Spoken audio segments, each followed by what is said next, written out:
Une enquête menée auprès de 6 000 membres de la Fédération des employés de services publics révèle que plus de la moitié d'entre eux ont été victimes de violences physiques. Difficile à croire, mais ce que vous venez d'entendre, c'est une voix générée par l'intelligence artificielle qui lit un bulletin de nouvelles.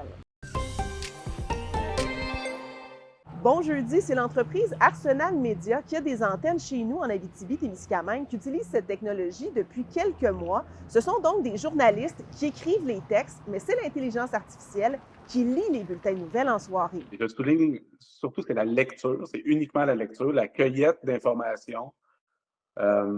L'écriture des nouvelles se fait par des vrais humains, des vrais journalistes qu'on engage dans chacune de nos stations. C'est la lecture en soirée, puis c'est pour bonifier l'offre, en fait. Il n'y aurait pas de bulletin, possiblement, si ce n'était pas l'intelligence artificielle. Évidemment, comme tout ce qui touche l'intelligence artificielle, ça amène des questions éthiques et c'est justement les questions qui sont posées aujourd'hui dans un grand rendez-vous qui se tient à Rouyn-Noranda. Rendez-vous IA, intégrer un nouvel employé IA qui rassemble plusieurs dizaines de personnes au Centre des congrès. Et finalement, on n'aura pas besoin d'un tirage au sort pour déterminer le maire de Rapide-Danseur. Il y a un dépouillement judiciaire qui a eu lieu ce matin au palais de justice de la Sarre. Le juge a validé 3 votes supplémentaires pour Jean-François Boutin et 2 votes supplémentaires pour Christiane Guillemette, ce qui fait que Jean-François Boutin est le nouveau maire de Rapide-Danseur. Il a obtenu 90 voix contre 89.